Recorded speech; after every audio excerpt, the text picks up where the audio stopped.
As someone who has decided to major in graphic design, I feel as if I have been living under a rock for being so unfamiliar with the famous graphic designer and writer Chip Kidd. Known for his widely popular book cover designs, most specifically Jurassic Park, Kidd is arguably among the top graphic designers in the US today. I find him to be inspiring, thought-provoking, and memorable. For this reason, I have decided to base my research upon this particular artist. Born on September 12, 1964, in Pennsylvania, Charles "Chip" Kidd grew up finding inspiration in American popular culture. His love for comic books and their cover designs caused him to aspire to become a graphic designer himself. After finishing Wilson High School, he attended Penn State University and graduated with his degree in 1986. That same year, Kidd traveled to New York where he began his search for a lifelong career as a graphic designer. After many interviews, Kidd was offered the role as assistant to the art director of the book publishing company Alfred A. Knopf. Kidd accepted the job, climbed the ladder with his achievements, and spent over 25 years there. While working for Alfred A. Knopf Publishing Company, Chip Kidd became the most well-known for becoming the creator of one of the 1990s most iconic images, Jurassic Park. His skeletal dinosaur design was used for the book cover and purchased by Universal Studios so that it would become the main focal point in the famous logo for the popular film. Kidd shares that while he was designing book covers, the main question of his job was to ask, what do the stories look like? Rather than just slapping words and a title on the cover of a book, this designer wanted to give a face to the stories. I want you to look at the author's book and say, wow, I need to read that, Kidd explains. Today, Chip Kidd is known as an author and editor in addition to his successes as a book cover designer. He has written and published two novels, The Cheese Monkeys and The Learners. In 2015, he authored a TED book titled Judge This. Kidd has also written and designed for DC Comics, presented lectures at many Ivy League institutions, and has appeared on TED Talks. Currently, he inhabits Manhattan's Upper East Side and is married to American poet J. D. McClatchy. He continues to edit comics at Pantheon and frequently writes about graphic designs and pop cultures for publications including McSweeney's, The New York Times, Vogue, and Entertainment Weekly. I have several reasons why I have chosen this specific artist to research. I admire Chip Kidd's charisma, his wit, his creativity, and drive for success. However, the main reason I chose him is because I too share his love of books and desire to create an image which pulls the viewer into the story with just one glance.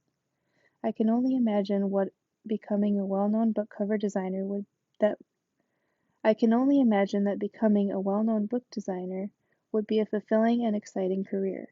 What it must be like to see your compositions on the face of a book on the New York Times bestseller list, or to walk into a bookstore and see your art all over the shelves. How excited he must have been that his design ended up being used in a movie and became such a famous image.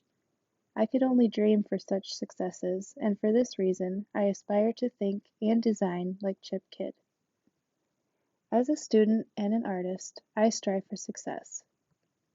I believe there are certain steps I can take in order to get there. The first and most obvious step is to continue to excel in my classes and reach graduation. Having the desire to achieve is something an individual needs in order to reach any goal.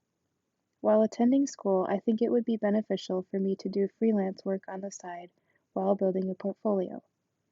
Everyone has to start somewhere, and I believe that would be a great way to begin a collection of my work, as well as a way to obtain customers who can provide a positive review in the future. Once I graduate, I will hopefully have a good-sized portfolio and be able to start looking for a job. A valuable piece of advice I learned from this class is that it's okay to take a job position that I don't necessarily want. It's better to get my foot in the door at a company I want to work for, rather than waiting months or years for my dream position to become available.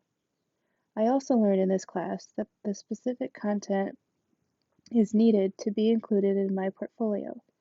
It is important to research the company I am applying with and make sure that my work reflects their focus. Once I land a job, either independently or with a company, it is important to remember to always keep moving forward. There are always new goals to be reached and achievements to be made. I must always challenge myself and continue to think outside the box, to be unique. If more schooling is required in my future beyond my associate's degree, I will find a way to return for my bachelor's or even master's degree.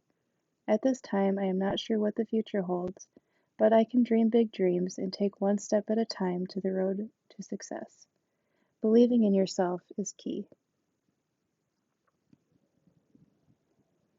Some examples of my work include logos I have made for various small businesses and podcasts, a cookbook cover, and some projects I have completed in various classes. The first logo and book cover is for Pure Pressure Cooking, an Instant Pot cookbook written and illustrated by my husband and I. We collaborated together and made our first publication. The second logo is for a local startup podcast called Chicago Mitten Sports.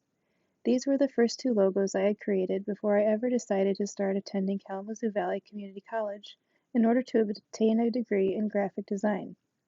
I found that I was very happy with my work and felt like I could make a career out of my love for design and creativity. My next piece of work is one of my most proud pieces of art, a black and white portrait of a woman using the technique called triangulation. This portrait was created using Adobe Illustrator and is by far one of my favorite, not only because I am proud of the amount of time and dedication put into it, but also because I find it so appealing to the eye. The idea was to use as many triangles within the image as possible and then go through and add line detail and shading to individual triangles. This is the type of image I could see being used on the cover of a book or a magazine. The last piece of art I would like to share is an illustration of a character in a popular Netflix TV series called Stranger Things. This creature is a human hunting predator called a Demogorgon who lives in an alien world called the Upside Down. This art is also one of my proudest because I was able to learn to use so many new artistic features in Adobe Illustrator that I had never been familiarized with before. Illustrations are so fun to do because not only are you bringing a character to life, but you can create virtually anything you are able to imagine. I am so excited to continue to move forward with my knowledge and skills in programs like Adobe Illustrator, Photoshop, and InDesign. My hope is to continue building upon what I have been learning on a daily basis so that I can only improve on creating new and better designs.